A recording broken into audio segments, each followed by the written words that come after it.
everyone. Welcome to our other episode of Secure Dental Podcast, where we bring in many different talents from both inside and outside the dental industry. Today, I'm so excited because we have special guests today from Polaris. And before we jump into it, just a big shout out to my sponsor, who I'm also co-founder. It's DentVia.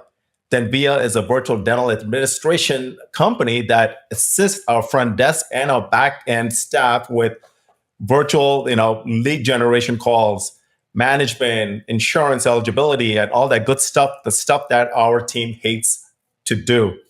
So with that being said, make sure you guys visit them at www.dentvia.com. That's again, www.dentvia.com. Now, without further ado, I have Perrin DesPortes and I have Adin Bradley. So both of them are here from Polaris, and I'm so glad and honored for them to join us here today and share some knowledge and some wisdom, what it takes to grow and scale your dental practices. Perrin and Adin, I'll pass the mic off to you. So Perrin, let's get started. I'll start with you first. Yeah, thanks for having us on today, Noel. I've been looking forward to this for a little while, and obviously, Adin and I know you very, very well, and we're big fans of the business that you've built. I'm one of the co-founders of Polaris Healthcare Partners.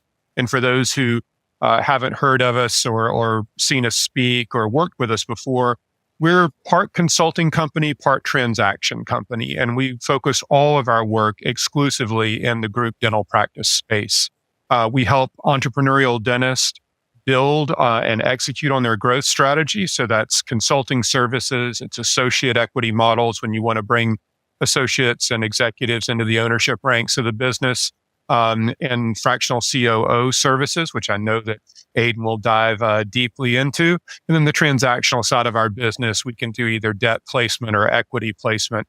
Debt placement, all of our core clients are what we call doctor founded and debt funded. So they're the entrepreneurial dentists who are using bank funds to grow. Bank funds are usually one of the Achilles heels of every group practice. I think we'll probably talk a little bit about that too. So if they want to continue to grow through the use of debt funds, we can usually source lower middle market or middle market capital for them to do so.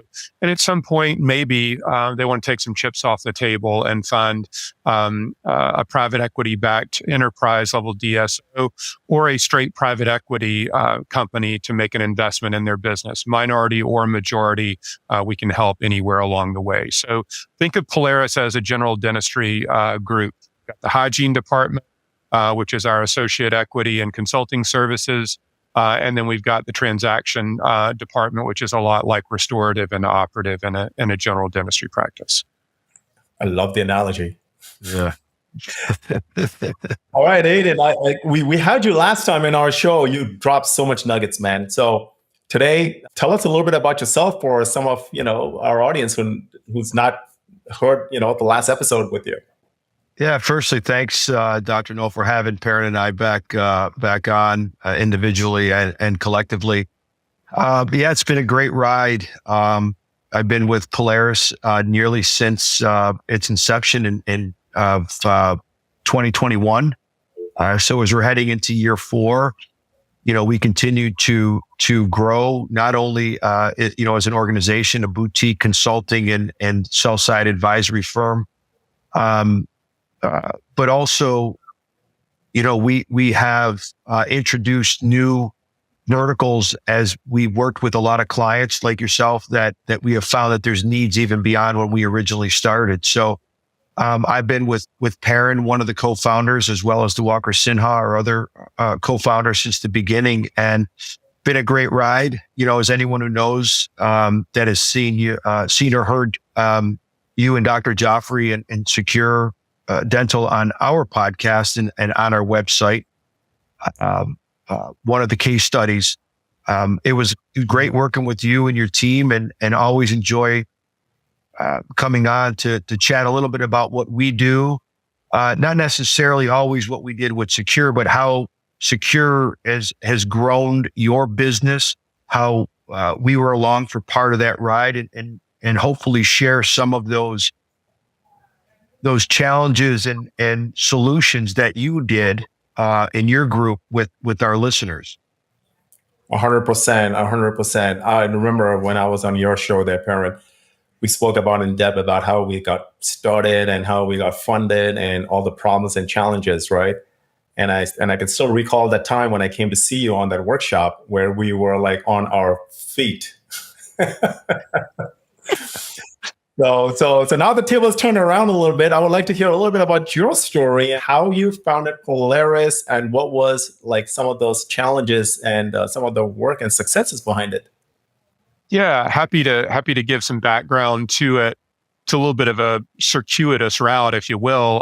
I've known my partner Diwakar Sinha for probably over 15 years or so.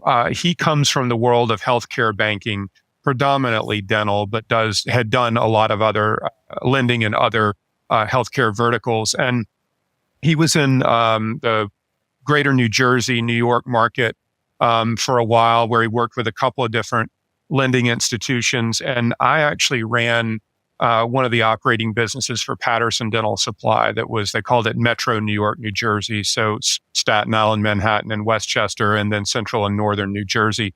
And Diwakar was one of the finance reps who called on our branch. He thought about that finance relationship completely differently than anybody I'd ever worked with before. And that is Diwakar Sinha in a nutshell. He sees things differently. He has insights that are multiple levels deep, and tends to be very solution oriented, not just for the end user being the dentist, but also who is an equal core client, and that situation would be the distribution company. So our relationship goes way, way back to different lives that we both led at that point in time. You kind of fast forward the tape for a couple of years. I had moved out of the New York market to Charlotte, North Carolina, which is where home is right now for me. Was still working with Patterson. He also got married and moved out of the New Jersey market to Charlotte, North Carolina. So we actually found ourselves in the same city. And we're also having some of the same maybe career challenges about the same time, and contemplating leaving our cushy corporate America jobs, as I like to call it. And we decided to launch a venture called Tusk Partners with some other co-founding partners. And that was a business that I guess really came to the fore in January of 2017. And if you think about January of 17, the movement to consolidation was happening in dentistry across the board. And all of us had a little bit of a different insight into what consolidation was. Diwakar from the lending institution piece, me from the distribution side of the world, and then our third operating partner from the aspect of valuation of these growing group practices. And there were a lot of people, there were a lot of individual dentists who were interested in building group practices, but I would say incorrectly, they assumed that just because they had built a successful practice in and of itself, that it was easy to replicate times 2, times 3, times 4, and on down the line. As you well know, it's not just twice as complicated to have 2 locations versus 1. It's geometrically more complicated. And we were seeing those entrepreneurial dentists all making the same mistakes, and along the growth path, I mean. And, you sit there and kind of say to yourself, wow, somebody ought to provide business level resources, because the challenges that they were encountering in building a group practice were far beyond what a traditional dental practice management consultant would offer in terms of solutions. Most of them hadn't worked in a multi-site environment anyway. None of us were clinical dentists, but we all came from big business corporate America backgrounds. And then if the target audience, the target dentist ever did reach some level of success in a multi-location group and they wanted to sell it, there was nobody really there to help them transact the business, because once again, a traditional dental practice broker wasn't equipped to handle a transaction of that complexity to a financial type of a buyer. So you put the growth need on one side of it, and you put the exit need on the other, and you keep repeating that same message to yourself long enough. And then finally, kind of like Beavis and Butthead, the light bulb finally goes off above you, and you're like, well, if nobody else is going to do it, why don't we do that? And so we built a business that helped entrepreneurial dentists start, grow, and sell their group practice. DeWalker and I left Tusk Partners in March of 2021 to launch Polaris. We had a different vision for what we wanted the business to become. And, things end up the way they do. Launching Polaris 4 years ago gave us a lot more freedoms to create the business that we wanted, to bring more people into the business, to look at subsequent healthcare verticals that weren't dentistry, but they basically operated the same way and had the same challenges after all. And Polaris, we decided to call Polaris Healthcare Partners and not Polaris Dental Partners, because we believe the application has an equal merit in a lot of different verticals. And that's what we're focused on pursuing right now. And I think the business finds itself at a wonderful point in time in terms of opportunity and certainly in terms of need. And we can talk a little bit more concretely about those services as this conversation unfolds.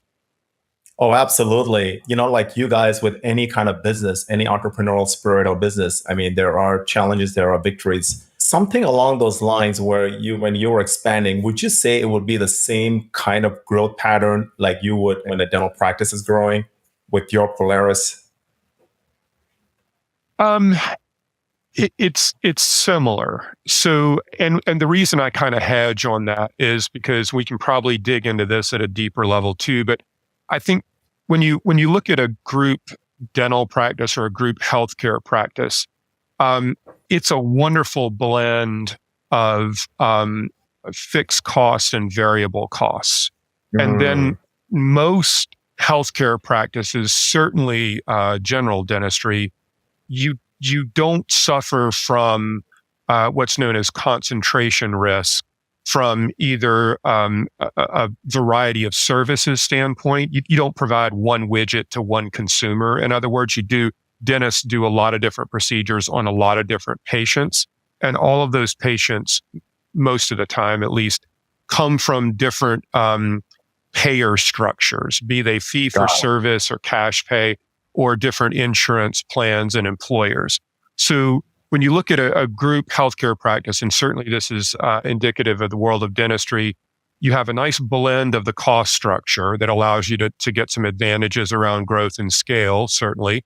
But you also don't suffer from, being a one-trick pony from either a service delivery or a consumer standpoint. And I think that's highly advantageous of the model itself. A consulting company like what we have scales a little bit differently. The cost structure can be a lot less because we don't have as many fixed costs, aside from wages and payroll, which doesn't come cheap. Aiden's a lot smarter than he looks, I'll tell you that. And the price point for a guy like that is usually pretty high. So it's steep. Yeah. While our payroll is our biggest expense, like it is in a dental practice, we can flex that a little bit. And then the way we choose to scale can be a little bit more akin to like what a tech company would be beyond a floor of initial investment. The more revenue we can pile on without adding on additional costs makes it a little bit different. Although our consumer is dramatically different, price point of services is different. So some similar, but some different based on the model, I would say. Oh, thanks for sharing that, because a lot of times we always have this notion that, okay, consulting companies, how are they operating? What is going on? What are their fixed costs, right? So that kind of gives a little bit of insight. So we're going to switch gears a little bit. Wanted to kind of dive in a little bit into what you guys actually do. You help scaling group practices and doctor-backed offices, right? What are some of those biggest mistakes that you are seeing when you are actually consulting with a company when they want to grow from 2 to 3 to 4 to 5? We see this all the time. Everyone wants to grow. But what are some of those mistakes you're seeing, and how do we avoid them? Adin, do you want to take the first crack at this, and I'll add some to it as well? Yeah, I'd love to. And yeah, it's a great question. And because we are, what we would consider a white glove consulting group, we we always tailor our output to what the owner wants or what we think the owner thinks they want. And to answer that question specifically, Noel, I think a lot of times what we try to do is get them to really identify what type of group practice they're looking to build.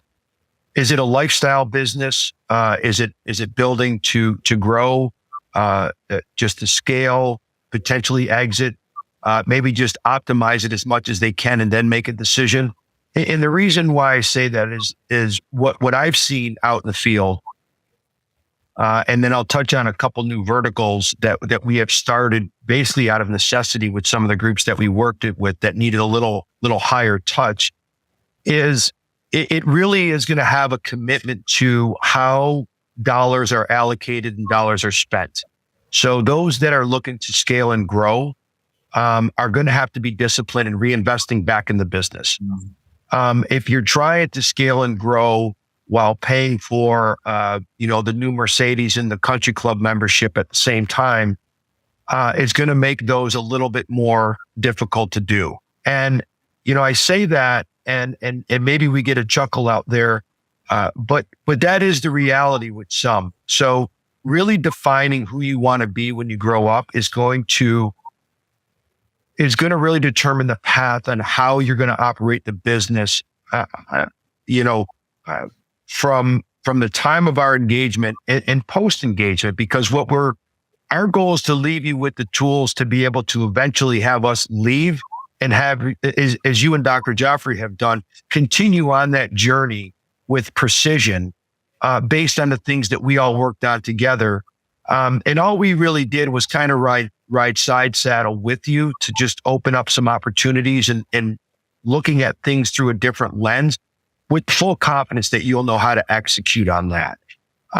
So once we've been able to define from the owner or owner's purview what they want to do, we set out to really, really focus on the levers that are going to make change in their organization.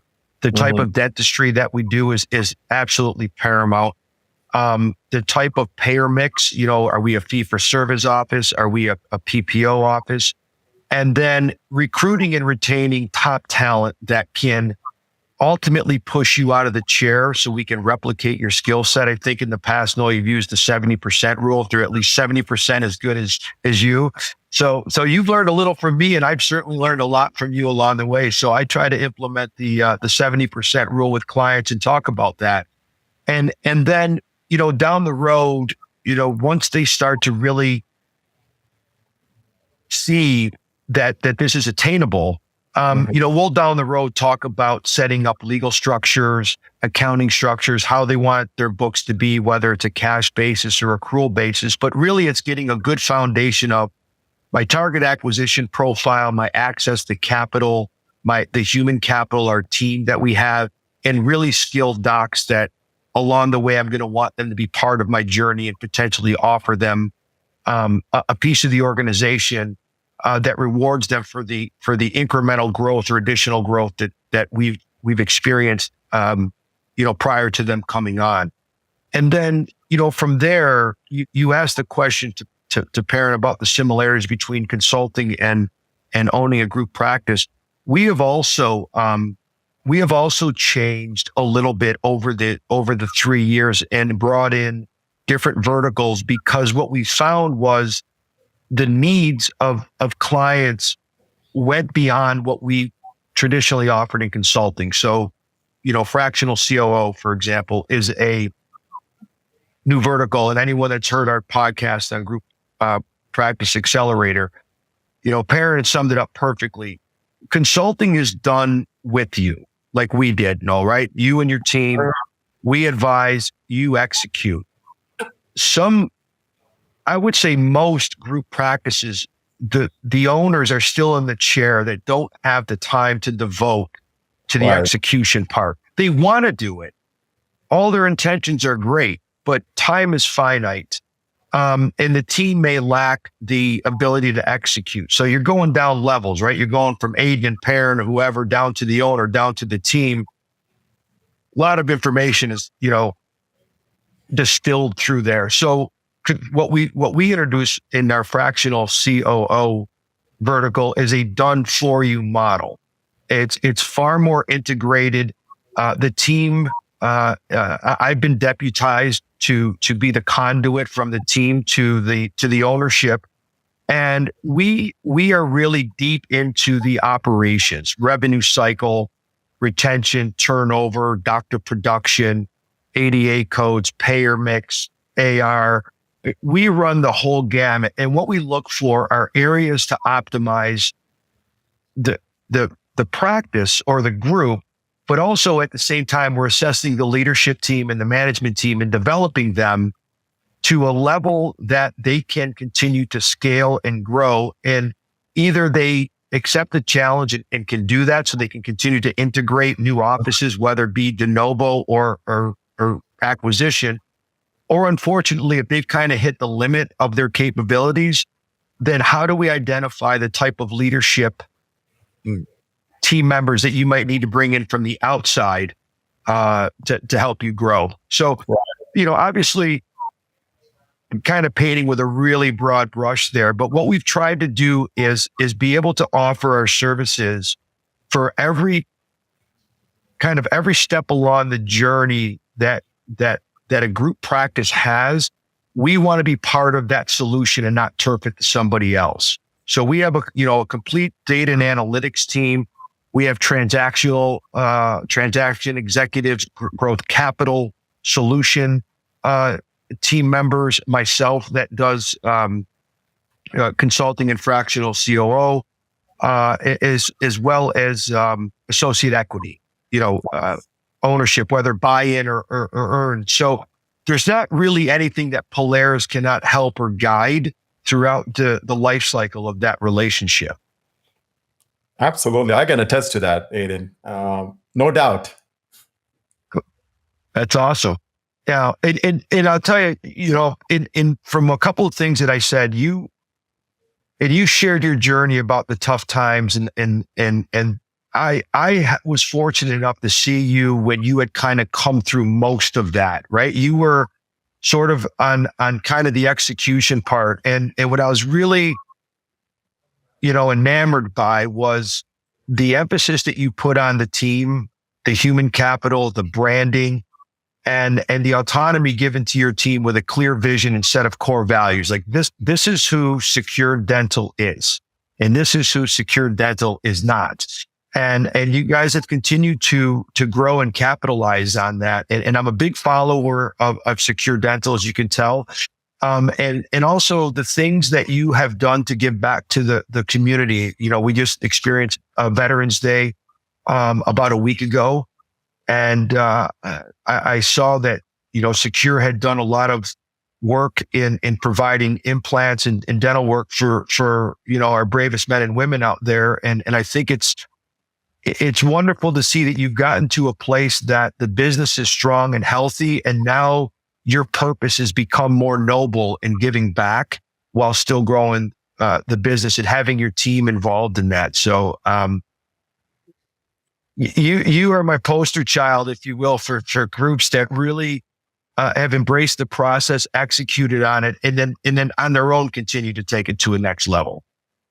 No, thank you very much, Adin. I feel like it's a blessing. It's a blessing because when we can provide this opportunity to our veterans, it just comes back like tenfold. For us, it's always been like planting the seed and not worrying about the cost at that time, because most of these procedures that we are doing, it's just me and Dr. Joffrey. We initiated this ourselves, and then all our associates, they followed. And everybody worked without pay that day. Except for our team members, of course, except for our like DAs and front desk, those, we made sure they were compensated, but all our doctors work without production. So that says a lot. So we are really grateful and very glad to have this opportunity with NYU. So back to you, Perrin. You wanted to add something along those lines about mistakes and pitfalls, right? And what are some of those things that one should look out for or do right away if they want to expand from 1 to 2 locations? Yeah, I think obviously when you're building a growing business, you can make 101 different mistakes, and they all kind of vary according to size and magnitude or jeopardy, maybe. Not all those mistakes are going to sink the boat, but there are a couple of things that we have seen through the last decade of working with so many emerging group practices that get people into trouble all but immediately, and it's tough to dig your way out of. So one of the first things I would say is most people who take on the risk to build a group practice are acquiring practices. Occasionally, we work with clients that are a de novo model, but I don't know, Adin, probably like 95% of them are acquiring practices as their primary growth strategy, right? And so the first things first, they look at buying a practice. They feel some pressure from it because they feel like if they don't buy this practice, I'll never find another one to buy, right? Which we all know it's like buying a home. You just need to be patient, but there's not just one home for everybody. There are plenty of practices out there, and there will be plenty to acquire. So when they look at buying a practice, they tend to focus on the top line sale price, the valuation number. It's too high, I can't pay that much for it, or this is a screaming deal, or whatever it is. In a solo practice acquisition, it's really less about what you pay for the practice versus what you intend to do with it. And I'm always alarmed that, when people buy a practice and I say, okay, you bought it for $1 million, you bought it for $500,000, whatever it is, what did you expect the revenue line to be a year down the road? What did you expect the revenue line to be a year down the road? Meaning, did you investigate how many new patients they're getting each month? Did you investigate how much they're spending in terms of marketing and advertising? Did you intend to drop another associate in there and expand days, hours, or even the clinical procedures? They're sending out all of the implants to the local periodontist, and you have the ability to recapture that. You never buy a business to maintain it. You always buy a business to improve it. So the first thing we think is, okay, you're going to buy it today. The revenue is whatever the revenue is. What are you going to do to it to increase the revenue by whatever percent 12 months from now? What is it quantifiably? And along the same lines, you had a good look at the expense structure of the business during due diligence. What are 2 or 3 areas of the expense structure that you think you can take a point or two out of the expense structure along the way? Is it lab and supplies? Is it professional services? Do they have too many people on the payroll? God forbid. But there are bound to be ways to improve the cost structure of a business. There should be a lot of ways to improve the revenue trajectory of the business, but that has to happen based on your insistence, and you have to have insight into it, and you have to hold yourself accountable 12 months down the road to say, we either did it or we didn't. And if we didn't, what did we get wrong? So the first thing is, how are we going to improve the business quantifiably? The second thing is, when we buy the business and we are going to pay whatever it is the selling price, again, all of our clients are using bank funds to grow. So you look at the revenue line of the business we're buying, you look at the marginal profitability, and we think that's it. Well, that's never it, right? Because now we got to pay the bank back some amount of money every year. And after we create operational cash flow, and then we pay the bank what it costs us to finance the acquisition, what's left for us? Is it free cash flow positive? If it's an owner-driven business that you're buying and the owner's exiting and you're not going to work in it for free, you're going to pay an associate to work in it for free, did you even normalize the clinical compensation at the point of acquisition? And if the answer to that is no, I can all but guarantee you this thing's going to be in the red. So now our great practice that we started with, that we built from the ground up, is now funding directly the underperforming practice that we just bought because we didn't accurately assess free cash flow and debt service, and we've gotten no improvement in the business whatsoever. The third thing that gets everybody into trouble, that makes all of this so much worse, is that most of the people who buy practices are working basically full-time in their core business, their first practice. Full-time usually being 4 days a week clinically, right? Well, Right. one of the things they want to do is start dropping clinical days of responsibility in their core business so that they can focus on finding other practices to buy. We call this business development.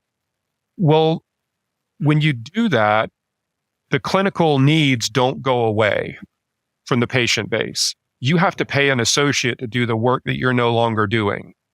Well, where does that come from? It comes out of the owner's back pocket, right? So now we're making less income out of our core practice while we have a nice lifestyle on the home front. And when we less income, we all of a sudden find ourselves in conflict with our family.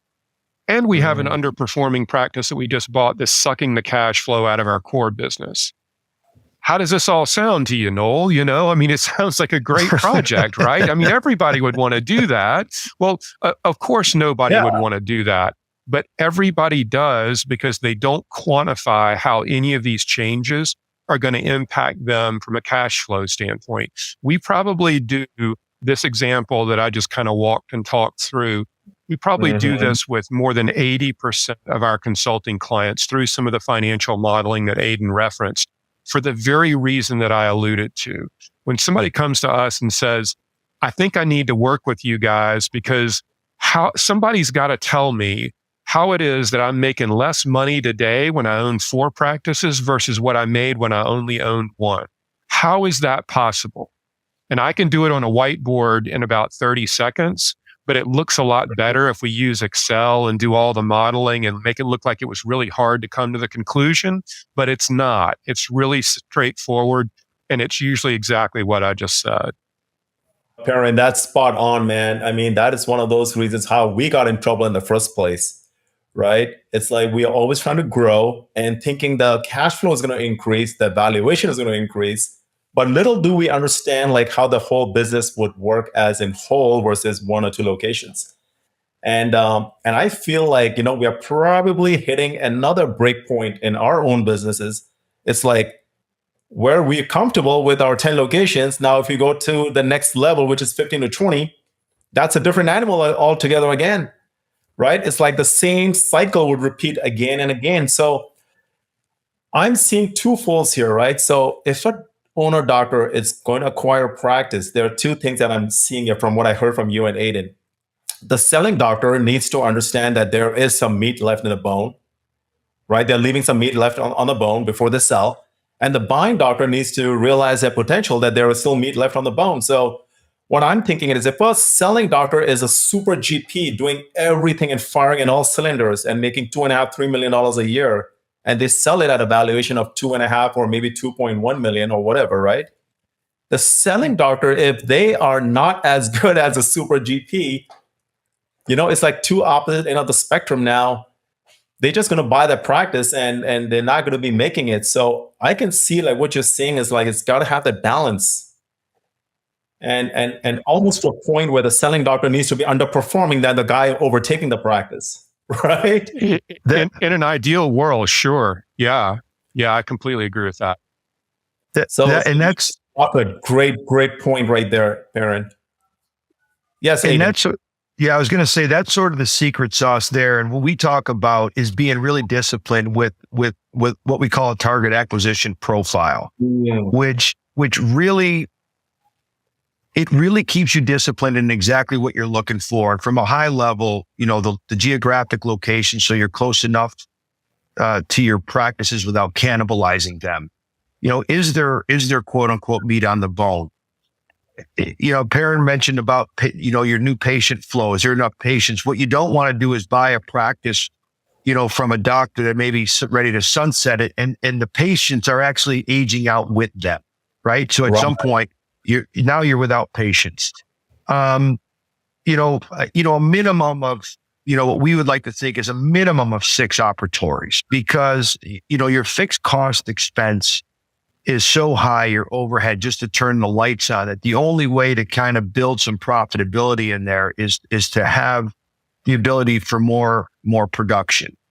And then, lastly, one of the things that I find often is owners think that more practices equal more money just because we're generating a lot of dollars, right? And Perrin was referencing this.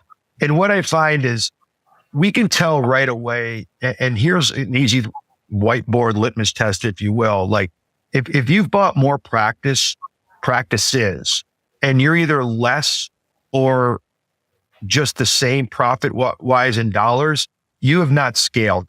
You're not a group practice. You are a common owned 5 practice outfit. Every practice is running differently from each other. They're not scaled. You don't have any centralized services. Your processes are probably all over the place, meaning, in particular, a call center, revenue cycle, areas of efficiency that you would get as you scale any kind of practice. And if you're buying that practice too, is in the beginning, is our associates going to stay with you through the transaction? Do you have a team that is sort of a fast team? It was an acronym where they can integrate that practice into your group immediately, meaning, setting the stage for what the culture's like, the benefits, the payer mix, getting on your reimbursement fee schedule. How does this look? Like Perrin said, 12 months out, and it is more predictable than one might imagine when you stay, committed to looking at the levers that you have to look at. And, we said you may look at 30 or 40 practices and whittle it down to just 2 or 3 and really be disciplined to just walk away from those that don't check all or nearly all of the check boxes that you are going into.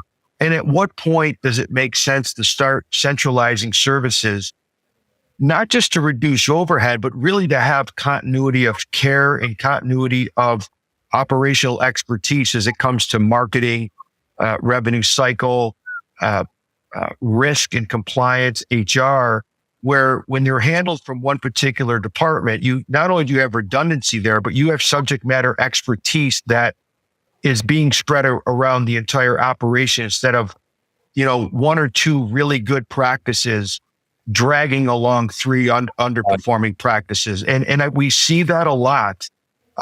So, in our modeling, we look at a consolidated basis. We take all the practices together and we have an adjusted EBITDA number, but where the real dissection comes from is looking at each individual practice. And, just for kind of a layman's example, you might say, well, I'm doing $1.5 million worth of EBITDA. I'm growing. Yeah, but 1.25 of that comes from one practice. 250 comes from another, and the others are kind of, at equal or best. And it's almost at the point you'd be more profitable if you literally just cut off 3 practices from your group. You'd be further ahead and a far less stressed. We're not advocating that for those types of groups. That's where we come in and help and say, let's get those profitable. Let's find out why those are dragging the group down and why they're not as optimized. What are you doing so well in practice 1 that you're not doing in 3, 4, and 5? Once you learn to master that and really understand all the levers that need to be pulled, now as you talk being 10 practices, I am fully confident that you could buy a practice equally as big as Secure, envelop them into your own, and I don't think you'd miss a beat. I think your team internally, I've got some tribal knowledge of your team and how you and Dr. Joffrey work.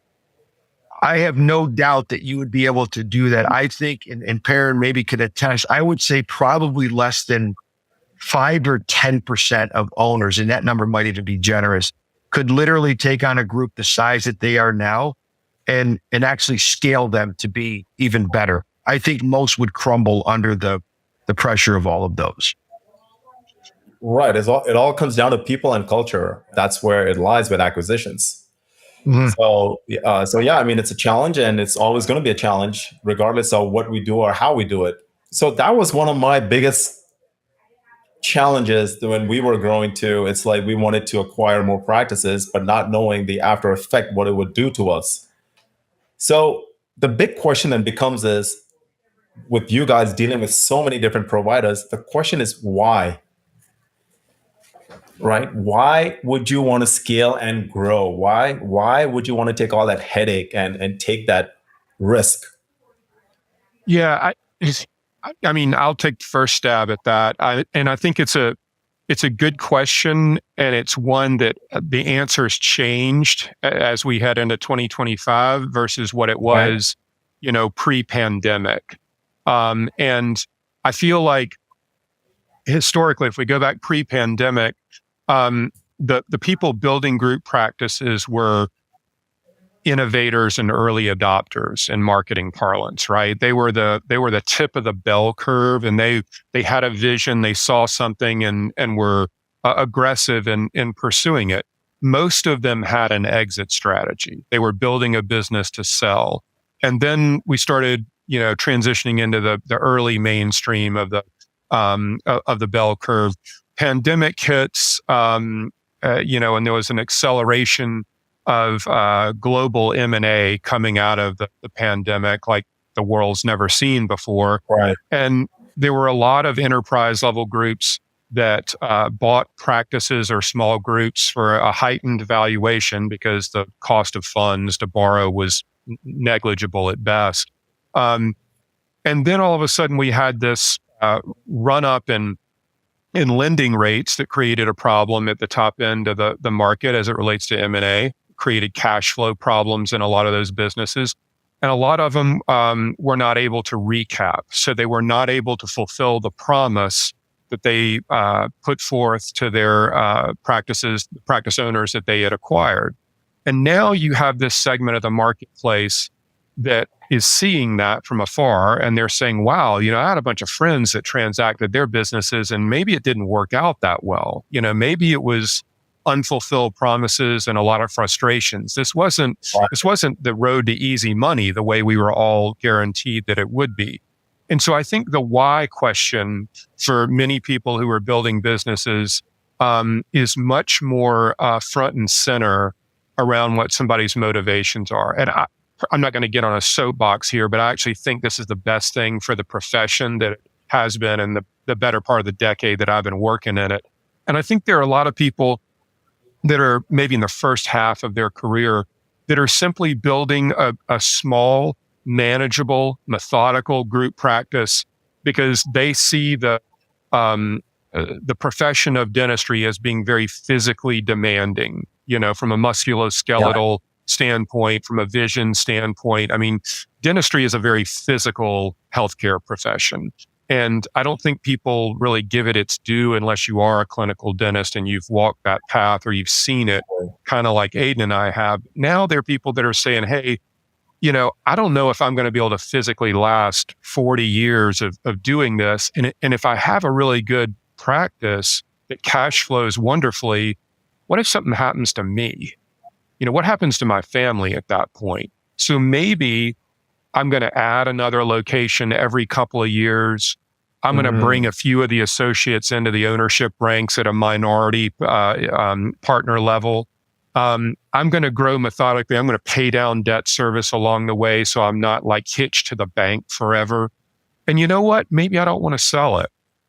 So maybe my why is now more of a cash flow driven business than it is a wealth driven equation around a transaction. If I decide to sell it way down the road, maybe it's an internal sale to my associates who are minority partners, or maybe it's an enterprise buyer. I'll figure that out in 20 years. But in the short run, next decade or so, maybe I just want to build a multi-location group whose success is not dependent upon my clinical skills. And I think that kind of a why is really, really great because it's an independent ownership. It's a doctor-driven mindset. And you can make a really healthy case that it's also with the best interests of the patients as it relates to clinical care too. So I think that the why question, I've seen from my vantage point, if you will, shift I don't want to say 180 degrees, but there's been a lot of changes in it over the last handful of years coming out of the pandemic. Oh, excellent answer, Perrin. So for people like with this kind of why, would you argue that they should still have an exit in mind in order to be successful? Yes, but I don't think you should have any urgency in mind. So Adin and I talk with people all the time and say, hey, look, if you build a successful group practice, whether it's 4 locations or 14 or 40, whatever the number is, and it is, to use Adin's term, optimized, it's operating efficiently, it yields tremendous cash flows, systems and processes are dialed in. You've arguably got a handful of minority partners in the ownership structure, so everybody has a little bit of a leadership hat on. We're all rowing in the same direction. If that business is truly optimized, I got news for you. It's going to value really, really highly, and there's always going to be a buyer for it. But I think the difference is that maybe pre-pandemic or coming right out of the pandemic, people just felt like, hey, I got 10 locations. It's going to value at 10 times EBITDA.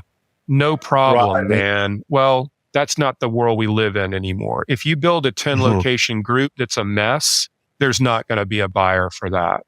So whatever it is you want to build and however fast, just optimize it. Yeah. Optimize. Yeah, but the buyers, what we have found, are becoming a lot more savvy in their own due diligence. They're looking for groups with, continued same store growth sales. They're looking deeper under the hood of all the practices within that group. And at Polaris, because we're advisors, we know what those groups are looking for. Yeah. And we work towards that goal. The days of just aggregating EBITDA and buying all these practices and sweeping them up and selling, they're no longer there. I mean, the cost of capital is higher. The supply and demand has shifted a little bit more to a buyer's market. So if you have created a really good group practice, and I don't want to overuse the word, completely optimized it, where, a middle market or any other kind of private equity strategic partner can envelop them into their group, they're going to pay for your group at a square price, because you're bringing to them a level of predictability that they're willing to pay for. But if you're just buying up practices to say, I got more production and I have a little bit more EBITDA, these groups are looking really deep under the hood. And what's going to happen is, not only are you going to get the multiple, not only are you not going to get the multiple you thought you were, they know how to pull the levers to buy that practice and optimize it post sale. So basically, they're going to take all the value that you left on the table and they're going to achieve it themselves. So we have done a couple consulting to sell side engagements where we find those holes and fix them prior to sale, so that the exiting owner or the owner that's going to partner with a strategic group is getting full value for their work, instead of leaving some on the table and then letting them add their secret sauce to it. So you're 100% right. I mean, those days are, if you're building a group right now to exit, that's your plan. You need to be extremely disciplined and ensure that your way of doing dentistry and operations is scalable across the entire platform, and you don't have many weak spots, because they'll be found, and they're going to devalue a portion of your business. And that's why they need guys like you. Thank you. So I'm going to ask you a question, right? Chicken or the egg question. People or processes? They're equally important. If you were to pick one, Adin, which one would it come first? I'm going to say the people, because you can teach them the process part and they'll already have the cultural and empathetic standpoint that we need. We can teach them the systems. You could have the greatest systems in the world, but if you don't have the right complement of team members and the human capital that come with that, those processes they're never going to be achieved optimally. And you may be second guessing whether or not the process works because of those trying to execute on it. So you weren't supposed to ask me that question though, because I need a little time to think about it. But my gut reaction is I always go with people first. I think when you build an organization with your people at the forefront, it transcends into the work, the processes, the clinical care, into your patients. And I call it really the concept of making money in spite of yourself. You've created something special with the right people. And your patients will feel and know that and come back. You nailed it, Adin. I think, you just said that. I think, we're done. All right. No, I'm just kidding. One other question I'll get asked a lot of times, it's people asking me, acquisition or de novo? I'll let you take that one. I'll take a cut at that one really quick. So, as I preface, what's that? And why? Yeah. So, I think most everybody wants to acquire practices because they feel like there's an abundance of them. And they also feel like, well, what's the downside risk? It's an existing business. It has existing patients. It's got existing cash flows. Like, how much can I really screw this thing up before it goes belly up, right? And I get the mindset. That being said, the margins are a lot thinner in dental practices after you normalize clinical compensation and after you start factoring in debt service, like we mentioned before. So we typically advocate that if somebody's going to buy a business, they do something called pressure testing it. And pressure testing it simply means how much of a revenue downturn would this practice have to have before it went cash flow negative? And what you'll find if you run that exercise is you got a lot less margin for error than you think you do. So the other thing that people don't think about in an acquisition is that, Dr. Lou, we understand that you're the new owner of the business, but that's not the way he or she did it for the 40 years that I've worked in the business. People don't like change, long tenured employees especially, and nothing erodes value faster than a culture mishmash born out of change management.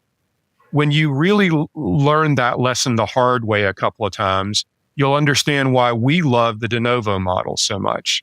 Yeah, de novos are harder. They cost some amount of investment up front. It's scary to have to attract patient number one, but it's your systems, your processes. And if you understand the variables that you're solving for, a revenue number at the end of the year, an EBITDA or a net income or a free cash flow number at the end of the year, the average value of a first year patient in your practice in the first year, your conversion rate, and your cost to acquire a patient. If you can connect all 5 of those dots, a de novo becomes very formulaic. And a lot of it is driven by the marketing campaign to solve for the net result at the end of 12 months. We love de novos because it's your systems, your processes, usually your people that are driving that business. It is altogether, for the most part at least, very formulaic. And you don't have any of the culture change management problems that you inherit with other businesses. My partner, Diwakar Sinha, I said, was a career healthcare banker.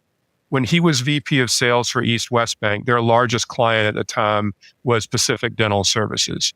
A pretty good business, I think we'll all agree.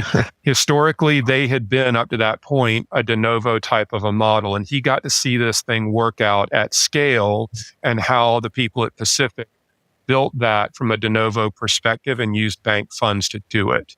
So once you see something like that, it's a complete game changer, and we really love the de novo model for all of the right reasons, I'll say. Love it. And that's my model, the way to go. And we've seen successes. So I completely concur with you. And well, with that being said, I mean, any last minute thoughts you would like to add before we land the plane? I'll take one last pass at it. And, we're recording this a little bit before Thanksgiving. And, as we look into 2025, I think we have some great years ahead of us in the world of healthcare services and dentistry specifically. I think that we're starting to re-enter a new normalcy phase that looks a lot like pre-pandemic levels as it relates to lending rates, inflation rates, employment rates.